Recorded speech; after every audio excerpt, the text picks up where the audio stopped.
इस वक्त की बड़ी खबर आपको बता रहे हैं। सम्राट चौधरी मुख्यमंत्री का पदभार संभालने के बाद पहली बार दिल्ली दौरे पर जा रहे हैं, जहां उनकी मुलाकात पीएम मोदी से होगी और वहीं केंद्रीय गृह मंत्री अमित शाह से भी उनकी मुलाकात हो सकती है। बिहार में मंत्रिमंडल विस्तार को लेकर सुगबुगाहट तेज हो चुकी है। इस मुलाकात के काफी कुछ राजनीतिक मायने लगाए जा रहे हैं। वहीं दूसरी तरफ तेज प्रताप ने राहुल गांधी पर तीखा हमला बोला है और साथ ही साथ प्रियंका गांधी की तारीफ की है। इस मामले में ज्यादा अपडेट के साथ मेरे साथ जुड़ रहे हैं मेरे सहयोगी हर्ष भारद्वाज जी। सर, सबसे पहले बात करते हैं सम्राट चौधरी के दिल्ली दौरे को लेकर, कितना खास है ये दौरा? बिल्कुल, देखिए ये दौरा काफी खास इसलिए माना जा रहा है क्योंकि मंत्रिमंडल विस्तार कहीं ना कहीं बिहार में होगा और किन चेहरों को कहीं ना कहीं लाना है अपने कुनबे को बढ़ाने के लिए, क्योंकि मंत्रिमंडल विस्तार होगा तो कुनबा कहीं ना कहीं बढ़ेगा उन मंत्रियों का, खासतौर पर जो चेहरे बीजेपी को 2023 में फायदा पहुंचा सकते हैं। क्योंकि आपने देखा है कि नीतीश कुमार के साथ मुलाकात सम्राट चौधरी की हुई। हालांकि ये औपचारिक मुलाकात कही गई, लेकिन इस मुलाकात के कई मायने इसलिए थे क्योंकि दोनों उप मुख्यमंत्रियों के साथ ये मुलाकात थी और नीतीश कुमार साथ थे।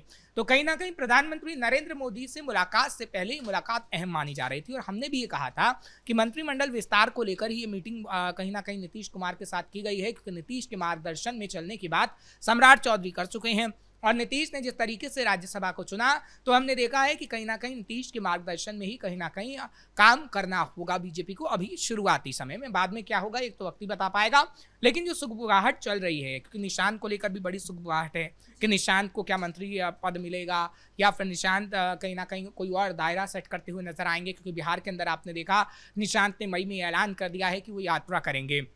तो क्या निशांत यात्रा ही करते रह जाएंगे या मंत्रिमंडल विस्तार में कोई मंत्री की जगह पा जाएंगे? तो एक सबसे बड़ा सवाल है। और सबसे बड़ा सवाल ये भी है कि क्या प्रधानमंत्री नरेंद्र मोदी से मुलाकात के बाद इन चेहरों को जगह दी जाएगी जिन चेहरों को लेकर कयास लगाए जा रहे हैं कि मंत्रिमंडल विस्तार में उन्हें जगह दी जाएगी? क्योंकि बात खासतौर पर युवाओं की जा रही है कि आखिर कौन युवा चेहरे हैं बिहार के अंदर खासतौर पर जिन्हें जगह दी जाए और कहीं ना कहीं 2030 को साधने का प्रयास उन युवाओं के जरिए किया जाए। क्योंकि तेजस्वी कहते नहीं थकते हैं कि कोई ना कोई युवा नेतृत्व बिहार के अंदर चाहिए, अपने आप को युवा नेतृत्व के तौर पर वो पेश करते हैं, तो कहीं ना कहीं उसकी काट भी निकालनी होगी बीजेपी को। हालांकि सम्राट चौधरी को सीएम का पदभार देकर बीजेपी उसकी काट निकाल चुकी है, लेकिन निशांत को लेकर अभी बड़े कयास हैं, बीजेपी के उन मंत्रियों को लेकर बड़े कयास हैं जो युवा होंगे और युवा चेहरा क्या नेतृत्व करता हुआ सबसे ज्यादा नजर आएगा बीजेपी में, ये देखने वाली बात होगी। लेकिन हाँ, इतना जरूर है कि बीजेपी कोई फैसला लेती है तो बड़ा सोच समझ कर लेती है।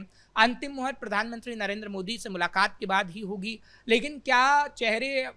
एक बार फिर से हम देखेंगे कि रिपोर्ट होते नजर आएंगे या फिर चेहरे कुछ ऐसे होंगे जिनको साधने की कोशिश लगातार की जा रही है? जल्द ही मंत्रिमंडल का विस्तार हो सकता है, लेकिन इस बीच 24 तारीख को विशेष सत्र भी बुलाया गया है, तो क्या कुछ बिहार में अब सियासी हलचल बढ़ने वाली है? देखिए, सत्र तो इसलिए खासतौर पर बुलाया गया है क्योंकि हमने देखा कि सम्राट चौधरी ने जिस तरीके से शपथ ली है और वहाँ पे अपना बहुमत दिखाने की कोशिश की जाएगी। पूरी तरीके से बता दिया जाएगा कि देखिए सरकार हमारी इस वक्त चल रही है और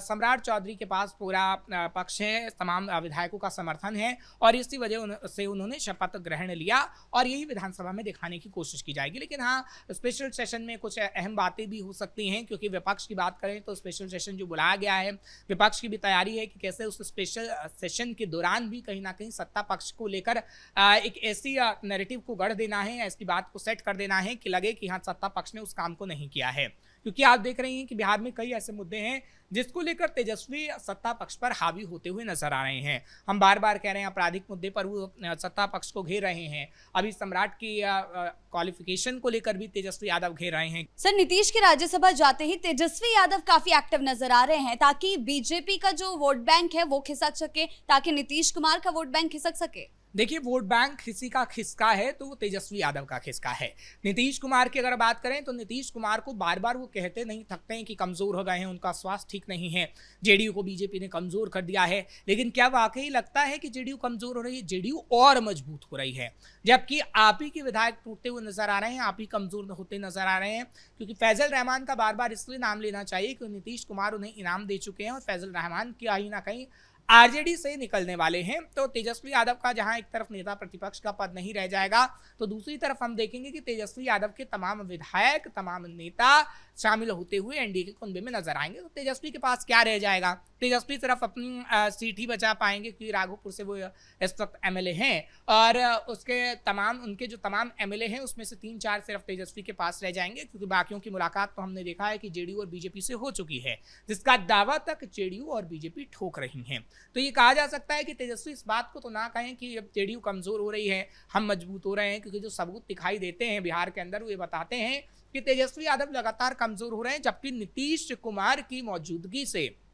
क्योंकि देखिए अगर नीतीश कुमार ने पूरी तरीके से छोड़ दिया होता जेडीयू को, तब तो ये लगता कि जेडीयू कमजोर होती चली जा रही है। लेकिन जेडीयू की बात करें तो जेडीयू का जो एक तरीके से संगठन है उसको मजबूत करने के लिए जिम्मेदारी नीतीश कुमार ने सबसे पहले अपने पास रखी और कैसे निशांत कुमार को राजनीति में प्रखर बनाना है, उसके लिए भी हम ये कह रहे हैं कि पर्दे के पीछे से नीतीश कुमार ही कहीं ना कहीं एक ऐसा चक्रव्यूह रच रहे हैं जिसमें विपक्ष भी फंस जाए और निशांत कुमार एक प्रखर राजनेता के तौर पर उभर कर सामने आ पाए। क्योंकि देखिए जिस तरीके से वो संवाद किया करते थे 2005 के बाद या 2005 से पहले जब वो सीएम नहीं थे, तभी उन्होंने लोगों से जा जाकर मुलाकात की और 2005 में जब वो सीएम बन गए उसके बाद से भी हमने देखा कि कैसे लोगों से मुलाकात की, खेत में क्या मीटिंग तक की, साथ ही साथ लोगों के घर जाके चाय पानी जो तस्वीरें नजर आई वो दिखा रही थी कि कैसे जनता से जुड़ाव नीतीश करते हैं। और समृद्ध यात्रा के दौरान भी हमने देखा कि समृद्ध यात्रा के दौरान भी नीतीश का जुड़ाव जनता के साथ रहा है, तो वैसा निशांत कुमार भी करते नजर आ रहे हैं। अब ये तो अलग से बात है क्योंकि देखिए नीतीश कुमार अगर राज्यसभा गए हैं तो कुछ सोच समझ कर ही गए होंगे, क्योंकि नीतीश के नाम पर ही एनडीए को वोट मिला है और नीतीश ही सीएम का फेस थे और नीतीश ने सीएम पद के रूप में शपथ ग्रहण किया था। सर, इस बीच तेज प्रताप यादव ने भी राहुल गांधी पर जमकर हमला बोला है, उन्हें मीट मुर्गा बनाने की नसीहत दी है और साथ ही साथ प्रियंका गांधी को लेकर जो चर्चाएं चल रही है कि इंडिया ब्लॉक की कमान उनके हाथ में दे देनी चाहिए, तो इस बात पर उन्होंने एग्री भी किया है। देखिए तेज प्रताप यादव ने कुछ गलत तो नहीं किया, क्योंकि तेज प्रताप यादव कहीं ना कहीं ये एक सच्चाई दिखाने की कोशिश करते हैं, क्योंकि जो राजकुमार हैं कांग्रेस के वो हमेशा से लालू प्रसाद यादव के साथ आते तो रहे और मीट मुर्गा बनाते तो रहे, लेकिन अपनी राजनीति को बिहार के अंदर प्रखर नहीं कर पाए। और आपने देखा कि अभी महापालन सम्मेलन जो हुआ उसमें भी राहुल गांधी की मौजूदगी नजर आनी थी, लेकिन राहुल गांधी आए नहीं। या तो राहुल गांधी विदेश में होंगे या फिर राहुल गांधी एसी की हवा खा रहे होंगे, इतना तय है। लेकिन बिहार के अंदर राहुल गांधी को अपने संगठन को मजबूत करना होगा, कांग्रेस को, क्योंकि तेज प्रताप यादव भी सीधा कटाक्ष वही कर रहे हैं। क्योंकि देखिए तेजस्वी और राहुल गांधी ने मिलकर चुनाव लड़ा था, यानी बिहार के अंदर कांग्रेस पार्टी और आरजेडी ने चुनाव लड़ा। हालांकि सीएम पद के उम्मीदवार तेजस्वी यादव थे, राहुल की उसमें भूमिका नहीं थी, राहुल अपने संगठन को मजबूत करना चाहते थे, राहुल इस वक्त सांसद हैं। लेकिन इतना जरूर कहा जा सकता है कि कांग्रेस और आरजेडी की जो मिट्टी पलीद हुई है उसी को लेकर तेज प्रताप यादव भी कहीं ना कहीं तंज कसते नजर आ रहे हैं। ऐसा नहीं है कि तेज प्रताप यादव के तेजस्वी यादव से सारे संबंध ठीक ही हो गए हों, क्योंकि हमने देखा है कि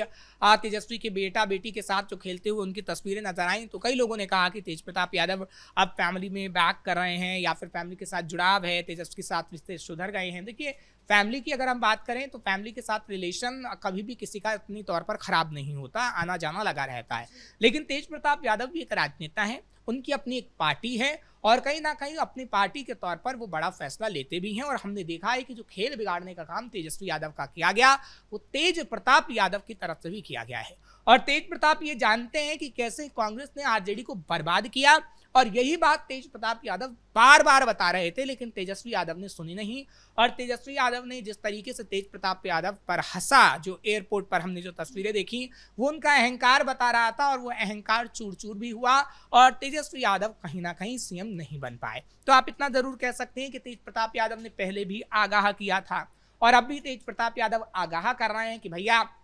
अगर आरजेडी को सुधरना है और आरजेडी को आगे आने वाले समय में काम करना है, बिहार के अंदर मजबूत होना है, तो आप कांग्रेस का साथ छोड़ दीजिए, क्योंकि तभी वो प्रियंका गांधी वाड्रा की बड़ाई करते नजर आ रहे हैं, राहुल गांधी की नहीं। क्योंकि राहुल गांधी ने जब जब नेतृत्व अपने हाथ में लिया है किसी भी चुनाव का, आप देख लीजिए कांग्रेस की अगर हम बात करते हैं तो कांग्रेस वहां हारी ही हारी है। आखिर क्यों मल्लिकार्जुन खड़गे को कुर्सी पर बिठाया गया? हालांकि कई लोग उन्हें पपेट कहते हैं कांग्रेस का, लेकिन इतना जरूर है कि राहुल गांधी की तरफ से जब भी नेतृत्व अपने हाथ में लिया गया है तो पार्टी कहीं ना कहीं कमजोर हुई है और उस राज्य में चुनाव भी नहीं जीत पाई है। आपने हरियाणा के अंदर देखा, हरियाणा के अंदर किस तरीके से स्थितियां बेहद खराब रही। तो आप साफ तौर पर ये कह सकते हैं कि राहुल गांधी पर जो तेज प्रताप यादव तंज कस रहे हैं वो गलत नहीं है। वो अभी भी आरजेडी को नसीहत देने का काम करें, क्योंकि अभी आप देखिए महागठबंधन को मजबूत करने की बात एक तरफ महाराष्ट्र में संजय राउत कर रहे हैं, तो झारखंड जाके एक तरफ तेजस्वी यादव कहते हैं कि नहीं, महागठबंधन को मजबूत होना होगा और प्रधानमंत्री नरेंद्र मोदी के रथ को रोकने के लिए हमें काम करना होगा। तो इसी को लेकर तेज प्रताप यादव ये आगाह करें कि नहीं भाई, अगर आप सुधर जाएंगे तब तो ठीक है, नहीं तो मिट्टी पलीद आरजेडी की हो जाएगी। जी सर, बहुत बहुत धन्यवाद आपका इन तमाम जानकारियों के लिए। तो कुल मिलाकर एक तरफ बिहार के नए मुख्यमंत्री और पीएम मोदी की मुलाकात पर सभी की निगाहें टिकी हुई है, वहीं दूसरी तरफ तेज प्रताप यादव के बयानों ने सियासी गलियारों में हलचल तेज कर दी है। ब्रेकिंग न्यूज में फिलहाल मेरे साथ इतना ही। कैमरा पर्सन कुणाल के साथ मैं शिवानी रतूड़ी, कैपिटल टीवी बिहार।